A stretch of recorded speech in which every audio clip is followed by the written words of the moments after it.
Hi guys! Hello! We just finished recording a show and Yeah. we're going to do a live show together in about 30 minutes or so. That's right. We have yeah. a little bit of time. Yeah, I wanted to make a video about this topic of how do you become even more fluent from where you are.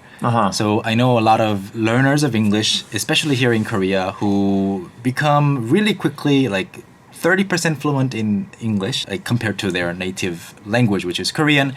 They remain at that level for a really long time, and they struggle to go like step up their game from there. To the next level. Yeah, to the next level. And since English is my second language, and it is your second language As well. Yeah, in common. What did you do to make your English go Step up my to the next game. level?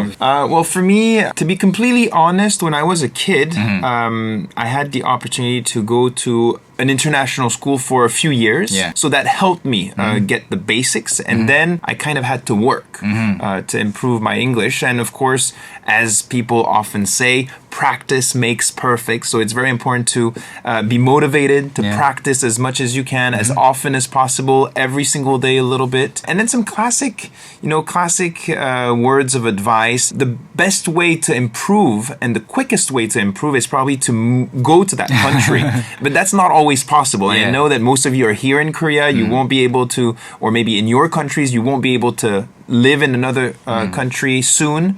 So in that case, the second option is maybe to meet someone from that country. It can be a lover, it can be just a friend. You can have some kind of language exchange program together. Yeah, it's always best to be in that environment where that language is spoken. In my case, there was a time, I guess, in Korea where people who didn't study abroad, people who hadn't studied abroad to learn English, they were highly regarded. Like people thought they were like good teacher material because they, achieved fluency through just self-study. But now people don't really look at it that way anymore because it doesn't matter whether you've studied abroad or not. If you're good, you're good. If you're not so good, you're not so good. Like not having studied abroad cannot be used as an excuse anymore. I certainly took advantage of that excuse like about 12 years ago, 13 years ago when I was like, in college. People were like, wow, you didn't even study abroad, but you speak English fluently. That doesn't apply to most jobs or, professional situations anymore. First of all, I agree that going to that country is the best. Falling in love with somebody that speaks a different language is the best. What can people do if they are already busy? Of course, they have the foundations. If you're watching this, if you're from Korea, if you understand everything that we're saying, you have good foundations.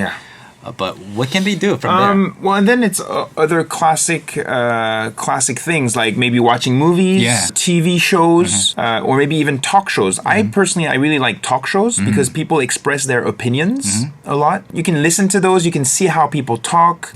Maybe their gestures as well. You can try to repeat after them. I think that is really important because you can expose yourself to these shows or you can listen to the radio 24/7. But those will be just passive listening, passive viewing. So those phrases, like clever phrases that people use, like comedians say something and then you're like, wow, that's a novel way of saying that. But it doesn't really stick. That's true. So you have to shift from that passive state into some kind of active mode. So if you can find a way to do that, you can actually accumulate a lot of skills that you can use, a lot of, phrases that you can use to impress other people or to convey the idea. Something I used to do also when I was trying to learn a new language. So this also worked for me for Korean language because Korean language is not my mother tongue. I had to learn it growing up and also as an adult, and I'm still learning Korean right now. Sometimes what I force myself to do is I force myself to use a new word. So I study some kind of vocabulary. I have a list of words that I want to use, but I've never used them before. I've heard them a lot. The first phase is that you know the word because many people use it, but then the second phase is that you have to use it yourself. So you have to try to find a sentence or find the opportunity to use that word you heard and that word you studied.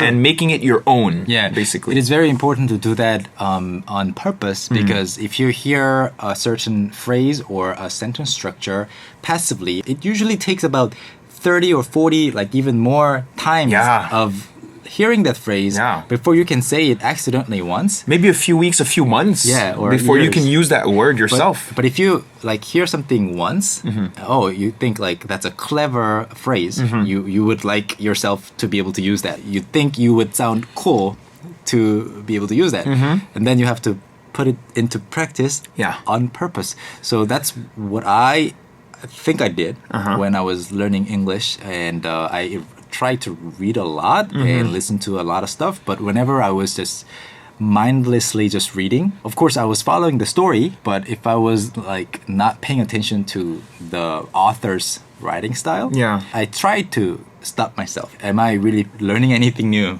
or am I just absorbing another story? I know a lot of people like around me who have lived in Korea for 16 years, 10 years, 5 years, 6 years, and their Korean level stays the same.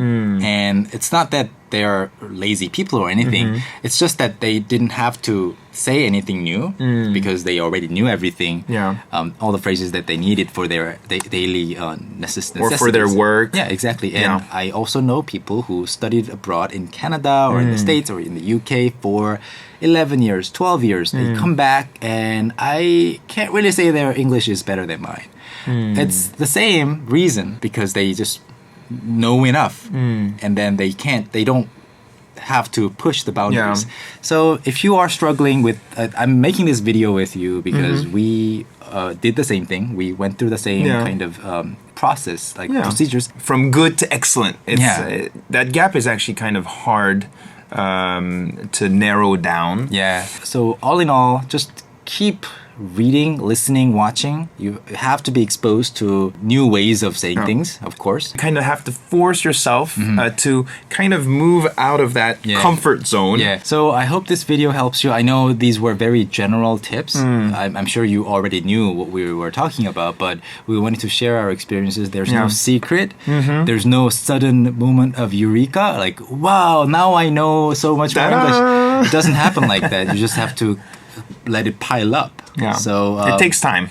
Just speak a lot, make a lot of mistakes. So please go for it. But you can do it. You can do it for sure. And if we did it, you can do it. All right. Thanks for watching. Thank you. See you next time. 감사합니다. Thank you, Adrian. Bye-bye. Bye-bye.